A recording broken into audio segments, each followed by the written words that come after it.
പ്രധാനമന്ത്രി നരേന്ദ്രമോദി ശനിയാഴ്ച ഉരുൾപൊട്ടൽ നടന്ന വയനാട് ദുരന്ത മേഖല സന്ദർശിക്കും.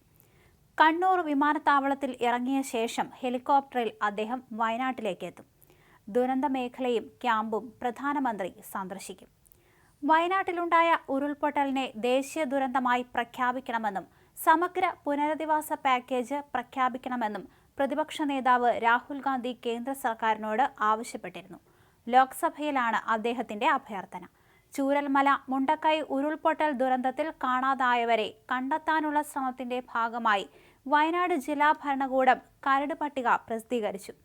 മന്ത്രിസഭാ ഉപസമിതിയുടെ നിർദ്ദേശപ്രകാരമാണ് ജില്ലാ കളക്ടറുടെ മേൽനോട്ടത്തിൽ പട്ടിക തയ്യാറാക്കിയത്. ഉരുൾപൊട്ടൽ നേരിട്ട് ബാധിച്ചവരും ദുരന്തബാധിത പ്രദേശങ്ങളിൽ സ്ഥിരതാമസക്കാരുമായ ആളുകളിൽ ദുരന്തത്തിന് ശേഷം കാണാതായ 138 പേരെ ഉൾപ്പെടുത്തിയിട്ടുള്ളതാണ് പട്ടിക. ദുരന്തബാധിത പ്രദേശങ്ങളിലെ റേഷൻ കാർഡ്, വോട്ടർ പട്ടിക തുടങ്ങിയ രേഖകൾ ഇതിനായി പരിശോധിച്ചു.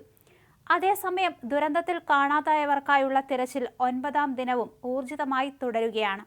6 സോണുകളിലായി വിവിധ സേനാ വിഭാഗങ്ങളിൽ നിന്നുള്ള 1026 പേരാണ് ബുധനാഴ്ചയും തിരച്ചിലിൽ പങ്കെടുത്തത്. കേരള പോലീസ്, NDRF സൈന്യം, NDMA rescue, delta squad, SOG, Kerala Tamil Nadu അഗ്നിരക്ഷാ സേനകൾ, K9, ഡോഗ് സ്ക്വാഡ്, വനവകുപ്പ് തുടങ്ങിയ സേനാ വിഭാഗങ്ങളും തിരച്ചിൽ ദൗത്യത്തിൽ സജീവമാണ്. സേനാ വിഭാഗങ്ങൾക്കൊപ്പം 80 ടീമുകളിലായി 524 സന്നദ്ധ പ്രവർത്തകരും ദുരന്തബാധിത പ്രദേശങ്ങളിൽ തിരച്ചിൽ പ്രവർത്തനങ്ങളിൽ ഏർപ്പെട്ടിട്ടുണ്ട്. പുഞ്ചിരിമട്ടം, മുണ്ടക്കൈ സ്കൂൾ പരിസരം, ചൂരൽമല ടൗൺ, വില്ലേജ് പരിസരം, പുഴയുടെ താഴ്ഭാഗം എന്നിവിടങ്ങളിലാണ് നിലവിൽ പരിശോധന നടത്തുന്നത്. 54 ഹിറ്റാച്ചികളും 4 JCBകളും മറ്റ് യന്ത്രങ്ങളും ഇതിനായി ഉപയോഗിക്കുന്നുണ്ട്. ഇതുവരെ വയനാട്ടിൽ നിന്നും നിലമ്പൂരിൽ നിന്നുമായി 224 മൃതദേഹങ്ങളാണ് കണ്ടെത്തിയത്.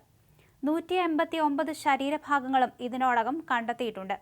രക്ഷാപ്രവർത്തകർക്കും ദുരിതാശ്വാസ ക്യാമ്പുകളിലേക്കുമായി 4500 പേർക്കുള്ള പ്രഭാത ഭക്ഷണവും 7000 പേർക്കുള്ള ഉച്ചഭക്ഷണവും മേപ്പാടി പോളിടെക്നിക് കോളേജിൽ സജ്ജമാക്കിയ സാമൂഹിക അടുക്കളയിൽ നിന്നാണ് വിതരണം ചെയ്യുന്നത്.